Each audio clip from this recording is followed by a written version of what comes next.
আসসালামু আলাইকুম প্রিয় নবম শ্রেণীর শিক্ষার্থী, আশা করি তোমরা সকলে ভালো আছো। গত টিউটোরিয়ালে আমরা 5 নম্বর অধ্যায়ের অনুশীলনীর এই 11 নম্বর অঙ্ক শেষ করেছি। আজ আমরা শুরু করব পরিমাপে ত্রিকোণমিতি, অর্থাৎ নতুন একটি অধ্যায়, একটি ষষ্ঠ অধ্যায় পরিমাপে ত্রিকোণমিতি। এই অধ্যায়ে যা আমরা শিখতে পারবো, ত্রিকোণমিতির ধারণা পাবো, ত্রিকোণমিতির অনুপাত পাবো, অনুপাত সম্পর্কে জানতে পারবো, বিভিন্ন ত্রিকোণমিতিক অনুপাতের মান বের করতে পারবো, উন্নতি ও অবনতি কোণ চিহ্নিত করতে পারবো, দূরত্ব ও উচ্চতা বিষয়ক সমস্যার সমাধান করতে পারবো। তো দেখো, এখানে একটি চিত্র দেওয়া আছে। এই চিত্রটি একটি ছেলে এবং একটি মেয়ে দুজনে দেখতেছে আকাশ দিয়ে একটি উড়োজাহাজ যাচ্ছে। এই মেয়েটি দেখো এই জাহাজের কাছাকাছি আছে, এই কারণে বেশি উপর দিকে তাকিয়েছে। এখানে এখানে 60 ডিগ্রি কোণ উৎপন্ন হয়েছে। আর এই ছেলেটি একটু দূরে থাকার কারণে সে একটু আড়াআড়ি ভাবে তাকানোর সুযোগ পেয়েছে এবং এখানে 30 ডিগ্রি কোণ উৎপন্ন হয়েছে। তাহলে এখানে দেখো এই মেয়ে থেকে এই ছেলের দূরত্ব হচ্ছে 500। তাহলে আর এই জিরো বিন্দু, অর্থাৎ এটা সোজাসুজি জাহাজটি রয়েছে, উড়োজাহাজটি, এই সোজাসুজি কিউ ধরা হয়েছে এবং মেয়ের দূরত্ব ধরা হয়েছে এক্স। আবার 2 নাম্বার চিত্রে দেখো একটি গাছ আছে, গাছের ছায়া পড়েছে যতদূর পর্যন্ত, এই ডান পাশের এই ছায়ার এই ঘরটুকুকে কি ধরা হয়েছে, থিটা। তাহলে এই থিটা কতটুকু, এটা একটি সমকোণী ত্রিভুজ। দেখো এটা একটা সমকোণ, 90 ডিগ্রি কোণকে আমরা সমকোণ বলবো, এটি 90 ডিগ্রি কোণ, ওই জন্য এটিকে বলা হচ্ছে সমকোণী ত্রিভুজ। এই চিত্রটার কল্পনা করে কিন্তু এই চিত্রটি এবং এখানে একটি নাম দেওয়া আছে এ বি সি, একটি ত্রিভুজ ধরা হয়েছে। দেখো পরিমাপের ত্রিকোণমিতি। ধরো কোনো এক বিকেলে অভি, মিতা ও রিনা গাছের ছায়ায় বসে শ্রেণীর পড়া নিয়ে আলোচনা করছিল। মিতা অভিকে জিজ্ঞেস করলো, আচ্ছা তুমি কি এই গাছের উচ্চতা বলতে পারবে? অভি বলল, হ্যাঁ, এক্ষুনি আমি গাছের উচ্চতা মেপে দিচ্ছি। রিনার সাথে সাথে বলল, গাছে উঠতে পারবে না, গাছে না উঠেই কিভাবে উচ্চতা মাপা যায় এসো তা বের করার চেষ্টা করি। মিতা বলল, গাছের একটি ছায়া পড়েছে, দেখো তো ছায়া মেপে গাছের উচ্চতা মাপার কোনো বুদ্ধি বের করা যায় কিনা। অভি বলল, আসলে ছায়াটি গাছটির সাথে সমকোণে অবস্থান করছে, তাহলে ছায়ার প্রান্তবিন্দু থেকে গাছের শীর্ষবিন্দুতে একটি রেখা কল্পনা করলে একটি সমকোণী ত্রিভুজ পাওয়া যাবে। এটি কি কোনো কাজে লাগাতে পারে এটি কি কোনো কাজে লাগতে পারে? রিনা বলল, হ্যাঁ, পিথাগোরাসের উপপাদ্য ব্যবহার করা যেতে পারে। মিতা বলল, পিথাগোরাসের উপপাদ্যের সাথে সমকোণী ত্রিভুজের যে দুইটি বাহুর দৈর্ঘ্য জানা থাকলে তৃতীয় বাহুর দৈর্ঘ্য বের করা যায়। এখানে গাছের ছায়ের দৈর্ঘ্য অর্থাৎ ভূমির পরিমাপ করা যাবে, কিন্তু অতিভুজের দৈর্ঘ্য মাপতে না পারলে তো আর গাছের উচ্চতা বের করা যাবে না। সুতরাং আমাদের নিশ্চয় নতুন কোনো সূত্রের সন্ধান করতে হবে। চলো আগামীকাল গণিত শিক্ষকের সাথে বিষয়টি আলোচনা করি, দেখি নতুন কিছু খুঁজে পাওয়া যায় কিনা। এরপর পরের দিন গণিত শিক্ষককে অভি জিজ্ঞেস করলো, স্যার, আমরা গাছে না উঠেও কি গাছের উচ্চতা মাপতে পারি? তখন শিক্ষক বললেন, তোমরা ত্রিকোণমিতির কয়েকটি ক্লাস মনোযোগ দিয়ে করো, তাহলেই পরবর্তীতে তোমাদের সমস্যাটির সমাধান করতে পারবে। ত্রিকোণমিতির ধারণা। ১. পরিমাপের ক্ষেত্রে সমকোণী ত্রিভুজ গুরুত্বপূর্ণ ভূমিকা পালন করে। সমকোণী ত্রিভুজের তিনটি বাহুর মধ্যে একটি বিশেষ সম্পর্ক তোমরা পূর্বের শ্রেণীতে খুঁজে পেয়েছিলে, আর তা হলো অতিভুজের উপর অঙ্কিত বর্গক্ষেত্রের উপর অপর দুই বাহুর উপর অঙ্কিত বর্গক্ষেত্রের ক্ষেত্রফলের সমষ্টি কিন্তু সমান। সম্পর্কটি তৈরি হয়েছিল শুধু বাহুর মাধ্যমে, কিন্তু সমকোণী ত্রিভুজের তিনটি বাহু, তিনটি কোণ রয়েছে। বাহু এবং কোণ ব্যবহার করেও বিভিন্ন সম্পর্ক তৈরি করা যায় এবং সেটি বাস্তব জীবনে বিভিন্ন কাজে ব্যবহার করা যায়।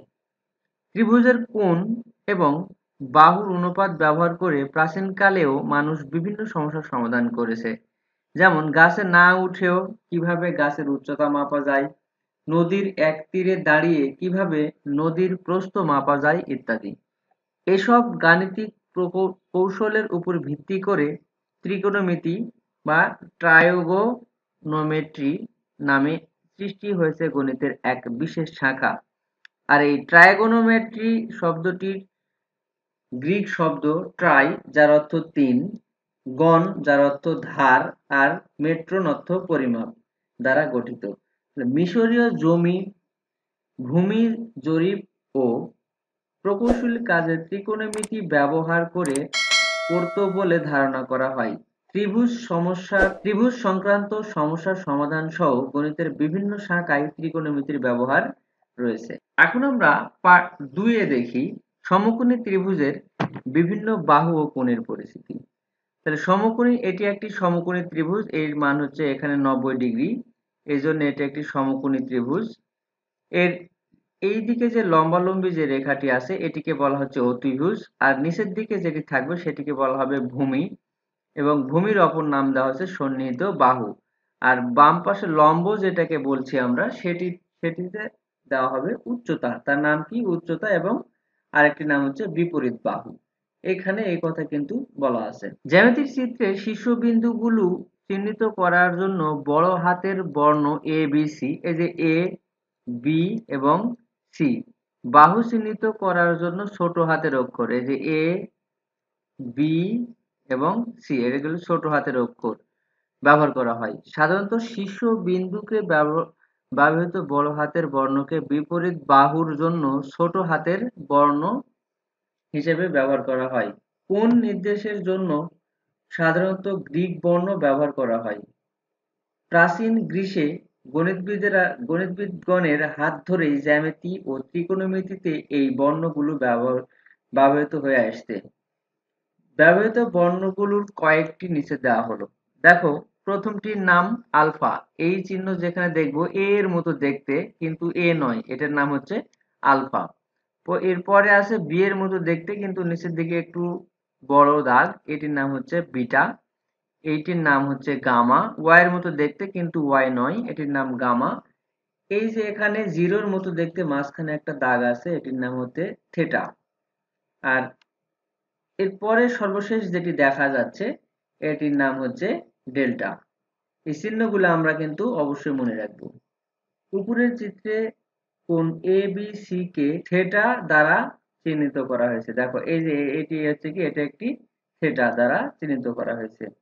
এখন একটি একক কাজ, নিচের চিত্রগুলো থেকে থেটা এবং এ কোণের সাপেক্ষে অতিভুজ, বিপরীত বাহু ও সন্নিহিত বাহু চিহ্নিত করো। কিসের ক্ষেত্রে? থিটা এবং এ কোণের সাপেক্ষে করতে হবে। তাহলে দেখো আমাদের নিচে যে তিনটি চিত্র দেওয়া আছে, এই প্রথম চিত্রে এটি হচ্ছে 90 ডিগ্রি, এটাকে ধরবো আমরা তাহলে ভূমি। ভূমিকে আমরা আরেকটা কি যেন বলেছিলাম? সন্নিহিত বাহু। আর এটা হচ্ছে লম্ব, লম্বটাকে আমরা ধরেছিলাম উচ্চতা। আর এটা হচ্ছে অতিভুজ, অতিভুজ কত? 17। তাহলে দেখো আমরা এখানে সমকোণী ত্রিভুজের এটা ক নাম্বার চিত্র, ক চিত্রে সূক্ষ্মকোণ থিটা, এই যে এটা থিটা, তাহলে অতিভুজ কত? 17। এরপর বিপরীত বাহু, অতিভুজ শুধু 17 হয়, বিপরীত বাহু কত হবে? বিপরীত বাহু পরিমাণ দেখো, এই যে উচ্চতাটা হবে বিপরীত বাহু, এটি কত আছে? 8। তাহলে এখানে বসবে কত? 8। এরপর আছে কত? তাহলে এটি উচ্চতা পেলাম 8 বা বিপরীত বাহু পেলাম 8, আর অতিভুজ আছে কত? 17। তাহলে এর বিপরীতটা এটা হচ্ছে ভূমি বা সন্নিহিত বাহু, সন্নিহিত বাহুকে ভূমি বলা হচ্ছে, এটা মান কত? 15। তাহলে এখানে আমার বসবে কত? 15। লেখাগুলো একটু খারাপ হবে কিন্তু কথা যদি তোমরা মনোযোগ সহকারে শুনো তাহলে কিন্তু স্পষ্ট হয়ে যাবে। এরপর খ নাম্বার চিত্র। খ নাম্বার চিত্রে দেখো, এইটি চিত্রটিকে যদি আমরা উল্টা দিকে একটু কল্পনা করি তাহলে এখানে থিটার মান দেখো, এটি অতিভুজ কত হবে? পি। এই চিত্রের সবচেয়ে বড় যে রেখাটি থাকে সেটি হচ্ছে পি, এই পিটাকে আমরা বলছি অতিভুজ। তাহলে এখানে কত হবে? অতিভুজ হবে পি। এরপর দেখো এর বিপরীত বাহু, এখানে অতিভুজের বিপরীত এই পাশে উচ্চতা হলো, তাহলে এটা এখানে কোনটা হবে? এই যে আমাদের উচ্চতা সোজাসুজি হবে কত?